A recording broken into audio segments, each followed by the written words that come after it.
सुन्नत करते हैं। अरे भैया सुन्नत है तो पैदाइशी कटमुल्ले पैदा क्यों ना हुए तुम, हैं? यहाँ आके तो तुम सरकमसाइज कराते हो, बच्चा पैदा होने के बाद तो कटवाते हो। बेवकूफ आदमी, अगर तुम इतने ही ऊपर से आए हो तो फिर नीचे क्यों कटवाते हो? ऊपर से कटा हुआ लेकर आओ। सवाल किया कि अगर खतना करना जरूरी है तो जब पैदा इंसान होता है उसी वक्त क्यों नहीं खतने के साथ पैदा होता है? अच्छा सवाल है। और खतना करना क्या जरूरी है, ये सवाल पहले पूछा गया था। भाई साहब, अल्लाह सुब्हाना व तआला अगर चाहता था तो उसके लिए आसान था कि जब बच्चा पैदा होता है लड़का तो उसका प्रेप्यूज खतने के साथ पैदा हो सकता था, लेकिन 1 मिनट रुक जाइए, उसके बाद आप जाकिर नाइक का जवाब सुनिए। पहली बात, इस्लाम में खतना कराना जरूरी नहीं है, केवल नबियों की सुन्नत है और मुस्लिम मर्दों की पहचान है। खतना कराने से कोई मुस्लिम नहीं होता। मुस्लिम होने के लिए केवल दिल से माने कि खुदा एक है और उसके नबियों, किताबों और कुरान के हुक्मों को सच माने, तब वह मुस्लिम होगा। ना कि खतना कराने से कोई मुस्लिम नहीं होता। बहुत से यहूदी, ईसाई और डॉक्टर खतना कराते हैं, तो क्या वह सब मुस्लिम हो गए? नहीं, न मुसलमान इनको मुस्लिम नहीं मानते, क्योंकि खतना से कोई मुस्लिम नहीं होता। अकीदा से, विचारों से, आइडियोलॉजी से होता है। अगर इन जाहिलों की यही दलील है तब तो इस हिसाब से मुस्लिम औरतें मुस्लिम नहीं है, क्योंकि उनका खतना नहीं होता। या बहुत लोग काफिर बन जाते हैं, जैसे वसीम रिजवी। तो वह हिंदू कैसे बना? क्योंकि उसका खतना हुआ था, पहले उसका खतना जोड़ो तब वह हिंदू होगा। इन जाहिलों के दलील के हिसाब से। दूसरी बात, दुनिया में रोज कहीं ना कहीं लोग इस्लाम कबूल कर रहे हैं, तो बहुत लोग खतना कराते हैं, कुछ लोग नहीं कराते हैं, तभी वह मुस्लिम है, लेकिन उनकी एक सुन्नत छूट रही है। तीसरी बात, जब भी कोई मुस्लिम होना चाहता है तो उसे सबसे पहले कलिमा पढ़ाया जाता है मुस्लिम बनाने के लिए, न कि उसका खतना, क्योंकि इस्लाम को हक मानने का नाम ईमान है, न कि खतना कराने का। अल्लाह सुब्हाना व तआला, क्योंकि अल्लाह के रसूल ने फरमाया कि बच्चा पैदा होने के पहले ये this prepuce acts as a protection. So medically जब बच्चा पैदा होता है, this prepuce acts as a protection, तो मेडिकली अच्छा है, पॉइंट नंबर 1। लेकिन पैदा होने के बाद इस प्रेप्यूज को काटना, खतना करने के कई फायदे हैं।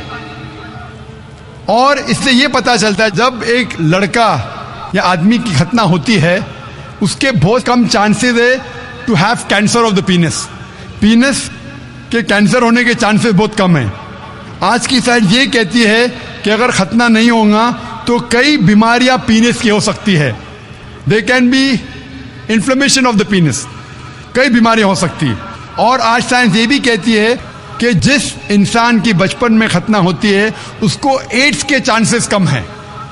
लेकिन अल्लाह सुब्हाना व तआला ने क्यों इंसान को जब पैदा हुआ लड़का तो खतने के साथ क्यों नहीं पैदा किया?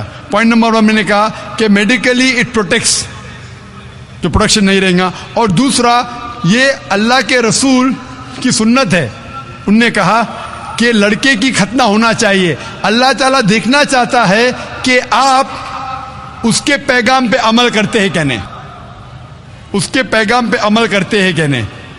मिसाल के तौर पे कई चीज अल्लाह ने बनाई, जहर, आप पूछेंगे कि जहर पीना हराम है, तो अल्लाह ने जहर क्यों बनाई?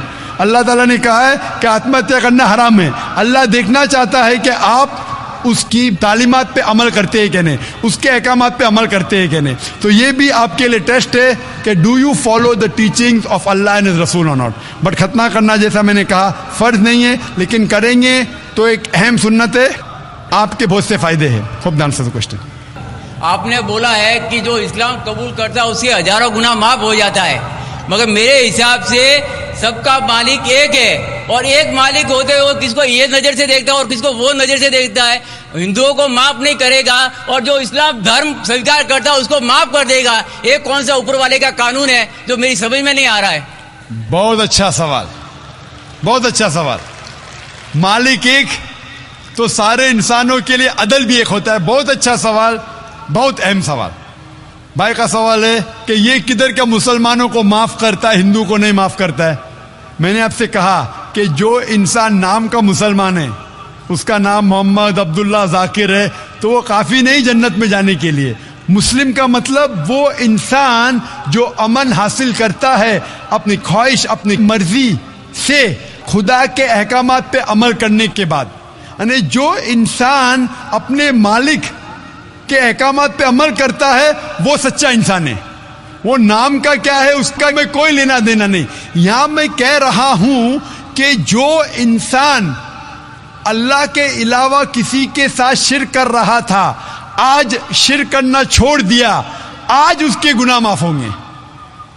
چاہے کوئی بھی ہو, آپ بھی اگر کہتے کہ میں شرک کرنا چھوڑ دوں گا, اللہ کے علاوہ کسی اور کی عبادت نہیں کروں گا جو ہندو مذہب کی کتاب میں لکھا ہے, اور میں مانوں گا آخری پیغمبر محمد صلی اللہ علیہ وسلم میں, چاہے آپ عیسائی ہے, چاہے آپ ہندو ہے, چاہے آپ یہودی ہے, آج آپ اگر اپنے مالک کا کہنا مانیں گے تو آپ کا مالک آپ کو معاف کرے گا. لیکن اگر آپ کہیں گے میرا مالک ایک, لیکن مالک کا کہنا نہیں مانیں گے تو مالک کیسا معاف کریں گا؟ مثال کے طور پہ ایک ایگزامینیشن ہوتا ہے, ٹیچر سارے طالب علم کے لیے برابر ہے. ٹیچر ایک سال کے لیے سارے طالب علم سارے اسٹوڈنٹس کو سکھاتا ہے, برابر. لیکن ایگزامینیشن میں جو ٹیچر پورے سال بھر سکھاتا ہے, جو طالب علم وہ ٹیچر کے سکھائے مطابق ایگزامینیشن پیپر میں لکھتا ہے وہ پاس ہو جائے گا. جو طالب علم ٹیچر جو سکھاتا ہے اس کے خلاف کام کرتا ہے تو ٹیچر کیا اس کو پاس کرے گا؟ چاہے وہ ہندو مسلم ہو عیسائی ہو, جو ٹیچر سکھاتا ہے اس کے اوپر وہ طالب علم اس کے مطابق امتحان دیتا ہے وہ پاس ہوگا. آپ کا مالک ہمارا مالک ایک ہے, ساری کتابوں میں لکھا ہے, ہندو مذہب کی کتاب میں, یہود مذہب کی کتاب میں, عیسائی مذہب کی کتاب میں, اسلام مذہب کی کتاب میں, سکھ مذہب کی کتاب میں کہ مالک ایک ہے. مالک کے علاوہ کسی کی عبادت نہیں کرنا چاہیے, خدا کے علاوہ کسی کی عبادت نہیں کرنا چاہیے. کل میں نے فرمایا تھا کہ اس خدا کی کوئی پرتیما نہیں, کوئی عکس نہیں, کوئی فوٹوگراف نہیں, کوئی پکچر نہیں, کوئی بت نہیں, کوئی مورتی نہیں. پھر اگر آپ مورتی دیں گے تو آپ مالک کا کہنا نہیں مان رہے.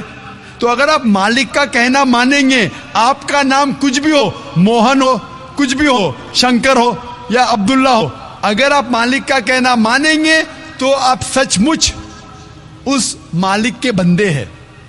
اگر آپ مالک کا کہنا مانیں گے تو آپ کے گناہ معاف ہو جائیں گے. تو یہ عربی میں کہہ رہا ہوں کہ مسلم تو لوگ کو یہ لفظ سے نفرت ہے. اگر نفرت ہے تو میں مسلم لفظ کو نکالتا ہوں, میں یہ کہتا ہوں جو بھی انسان اپنے مالک کا کہنا مانتا ہے اسے عربی میں کہتے ہیں مسلم. لیکن آپ کو مسلم شبد سے نفرت ہے, مسلم شبد کو نکال دو. میں یہ کہوں گا جو خدا کے احکامات پہ عمل کرتا ہے, خدا کے کلمات پہ عمل کرتا ہے, یہ مانتا ہے کہ خدا ایک ہے, اس کے علاوہ کسی کی پوجا نہیں کرنا چاہیے, وہ انسان کے گناہ وہ مالک معاف کریں گا. آپ اگر مانیں گے خدا ایک ہے, آپ مانتے خدا کے علاوہ کسی اور کو پوجنا نہیں چاہیے, مانتے؟ ہاں کہ نہیں مانتے؟ آپ مانتے بت پرستی غلط ہے, آپ مانتے کہ مورتی پوجا غلط ہے, آپ مانتے کہ آخری پیغمبر محمد صلی اللہ علیہ وسلم ہے؟ نہیں مانتے. بولتے جیسے شیو شنکر کو پیغمبر بولتے ہیں, جیسے سائی بابا کو یہ سب جو پیغمبر ہو گئے, یہ ہر فرشتے ایسے ایسے آتے گئے. آپ نے میری 15 تاریخ کی تقریر سنی؟ میں نے نہیں سنا. محمد صلی اللہ علیہ وسلم کا ذکر مختلف مذہبی کتابوں میں, آپ کیسٹ لیجئے, میری تقریر ہے محمد صلی اللہ علیہ وسلم کا ذکر مختلف مذہبی کتابوں میں. اس میں نے ثابت کیا ہوں کہ مذہبی کتاب بدلنے کے باوجود سب مذہبی کتاب میں لکھا ہے کہ آخری پیغمبر آنے والے ہیں. اس آخری پیغمبر کا نام ہے محمد صلی اللہ علیہ وسلم. آپ ہندو مذہب سے تعلق رکھتے؟ ہندو مذہب کی کتاب میں لکھا ہے, بھوشیہ پرانا پرو 3 کھنڈ 3 ادھیے 3 شلوکا 5 سے 8 میں لکھا ہے بھوشیہ وانی محمد صلی اللہ علیہ وسلم کی. آپ پڑھیں گے بھوشیہ پرانا پرو 3 کھنڈ 3 ادھیے 3 شلوکا 10 سے 27 میں محمد صلی اللہ علیہ وسلم کا ذکر ہے. آپ کنٹب سکتا پڑھیے, اتھروا وید میں لکھا ہے, کتاب نمبر 20 ہم نمبر 127 شلوکا نمبر 1 سے 14 میں لکھا ہے محمد صلی اللہ علیہ وسلم کے بارے میں. آپ پڑھیے اتھروا وید کتاب نمبر 20 ادھیے نمبر 21 شلوکا نمبر 6 اور 7 میں محمد صلی اللہ علیہ وسلم کا ذکر ہے. محمد صلی اللہ علیہ وسلم کا ذکر ہے سام وید میں احمد جیسا, سام وید اتر چک منترا نمبر 1500 لکھا ہے. یجر وید میں ادھیائے نمبر 31 श्लोका नंबर 18 में आप पढ़ेंगे ऋग्वेद किताब नंबर 8 अध्याय नंबर 6 वर्ष नंबर 10 में आप अगर पढ़ेंगे अथर्ववेद किताब नंबर 8 अध्याय नंबर 5 श्लोका नंबर 16 में मोहम्मद सल्लल्लाहु अलैहि वसल्लम के बारे में अहमद लिखा है। अथर्ववेद किताब नंबर 20 हिम नंबर 126 वर्ष नंबर 14 में कई जगह लिखा है नाराशंसा मतलब वो आदमी जो प्रशंसा के लायक है। इसका अरबी में तर्जुमा होता है मोहम्मद सल्लल्लाहु अलैहि वसल्लम का नाम से जिक्र है हिंदू मजहब की कई किताब में। ऋग्वेद किताब number 1 hymn number 13 verse number 3, Rigveda किताब number 1 hymn number 18 verse number 9, Rigveda book number 1 hymn number 106 verse number 4, Rigveda book number 1 hymn number 142 verse number 3, Rigveda book number 2 hymn number 3 verse number 2, Rigveda book number 5 hymn number 5 verse number 2, Rigveda book number 7 hymn number 2 verse number 2, Rigveda book number 10 hymn number 64 verse number 3, Rigveda book number 10 hymn number 182 verse number 2, Yajurveda chapter number 20 verse number 55, Yajurveda chapter number 20 verse 37, Yajurveda chapter number 20 verse 57, Yajurveda chapter 21 verse number 31। मैं सिर्फ हवाले दे सकता हूं आपकी किताबों में से सिर्फ घंटों तक जिसमें लिखा है मोहम्मद सल्लल्लाहु अलैहि वसल्लम आखिरी पैगंबर है। आज जो इस्लाम कबूल कर रहे हैं उनको ये समझाओ कि इस्लाम धर्म क्या है। उनको वो समझ में, मेरे भी समझ में नहीं आ रहा था इस्लाम बोलते किसको है। आपने कहा कि जो लोग इस्लाम कबूल कर रहे हो उन्हें समझाओ इस्लाम धर्म क्या है। आप नहीं समझे, वो लोग समझे इसलिए तो इस्लाम कबूल किए। आप भी समझेंगे तो आप भी कबूल करेंगे। ये 10 रोजा कॉन्फ्रेंस जो था हमारा मकसद था बताने के लिए सारे इंसानों को इस्लाम क्या है। ये मीडिया जो इस्लाम को पेश कर रही है ये तोड़ मड़ोड़ के पेश कर रही है। हमारा मकसद ही था बताने के लिए सारे इंसानों को इस्लाम क्या है। अगर आप इस्लाम को नहीं अब तक जाने तो बेशक कबूल मत करो। जब भी पहचान लेंगे इस्लाम को तो इंशाअल्लाह आप भी शहादत देंगे। मेरी दुआ है अल्लाह सुब्हानहू व तआला से, उस मालिक से कि आपको हिदायत दे कि आप ये माने कि अल्लाह एक है, अल्लाह के अलावा कोई माबूद नहीं और मोहम्मद सल्लल्लाहु अलैहि वसल्लम आखिरी पैगंबर है। मैं कहूँगा वॉलंटियर से कि आपको मेरी DVD दे मोहम्मद सल्लल्लाहु अलैहि वसल्लम का जिक्र मुख्तलिफ मजहबी किताबों में, उसमें सारे हवाले हैं और एक खुसूसन तकरीर है मोहम्मद सल्लल्लाहु अलैहि वसल्लम का जिक्र हिंदू मजहबी किताब में, सिर्फ हिंदू मजहब में।